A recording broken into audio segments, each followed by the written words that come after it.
Hello everyone, it's Larry. This is a video of how I rebuilt my Lego model of Duck from Thomas & Friends. Now, Duck was definitely my least favourite model out of my Thomas characters. If you watched the video, you'll remember that I was generally just dissatisfied with the build but went ahead and made it anyway. Also, to be blunt, I did an awful job with the lettering and just hated how that turned out. Not only did I hate that and how I built the model, but it was quite literally falling apart too. My least favourite thing about the construction of the model was definitely the boiler. In my other models, I was able to use these pieces with a hole to put things on top of the boiler and seamlessly carry it on. However, this piece just doesn't exist in green, and there seemed to be no way around this. So that's how we ended up with this. But I was finally spurred on to rebuild Duck and fix all of this once and for all from this comment.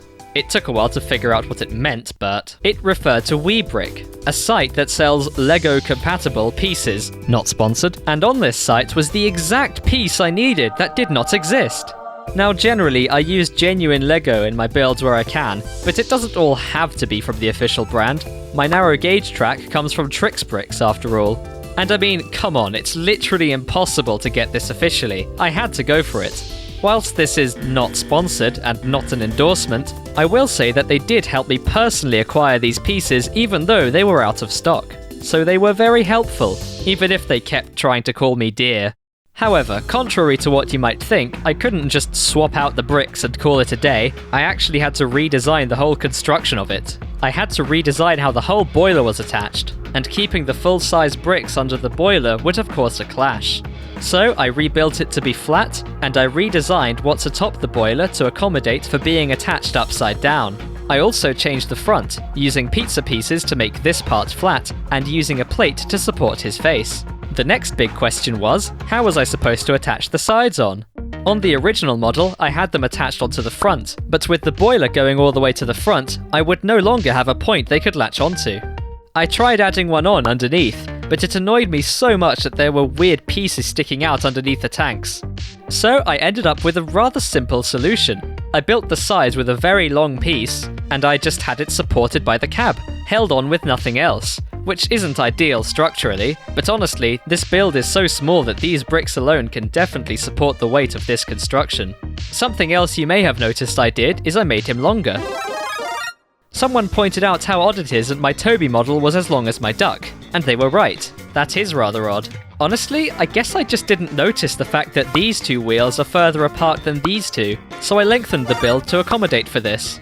And I was much happier with this version of the model. This is more like it. After my Stepney model, I decided it's totally justified to print more detailed liveries with sticker paper. I don't need to cut it all manually, so I designed stickers for Duck.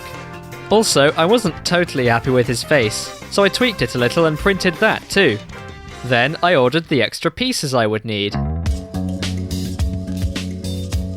I was impressed with the WeBrick bits I got. Honestly, they look just like the real thing, especially given these pieces don't normally have a Lego logo on them. After sorting the pieces, I carefully disassembled the parts of the model that needed rebuilding.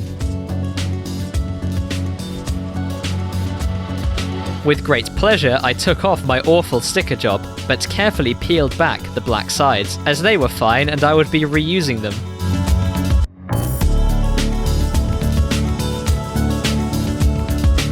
I rebuilt the base, making it longer.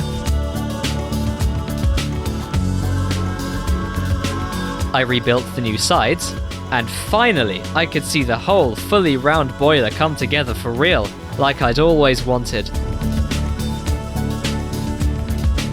Here's the new build without any stickers. Well, besides the black sides.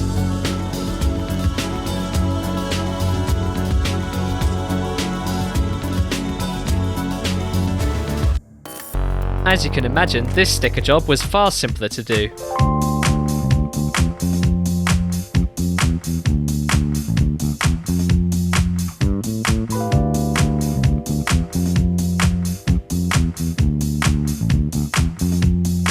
I still had use for my adhesive vinyl, as I wanted to make the cab look more realistic.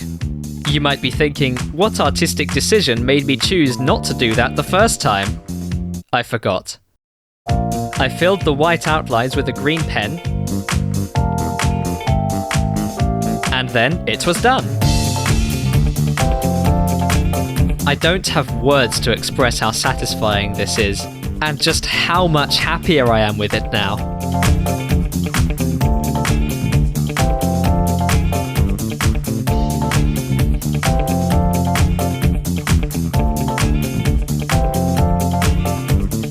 Here he is with my other Sodor engines. And here he is on the tracks.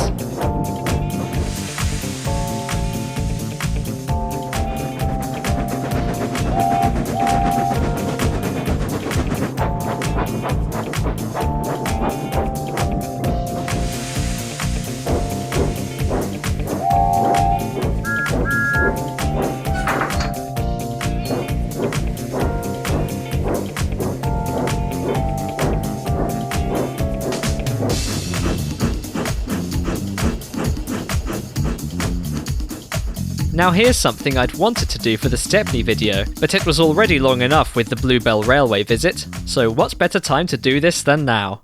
Enjoy!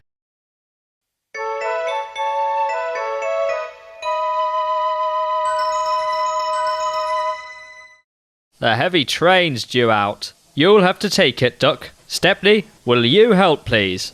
Thank you, sir, cried Stepney. The engines were soon ready. We'll get there and be early too. The cavalcade moved carefully over the rails and out to the open line. Now for a sprint, puffed Stepney. I'm ready when you are, replied Duck. Soon they were whizzing through Edward Station. And next, they charged at Gordon's Hill beyond.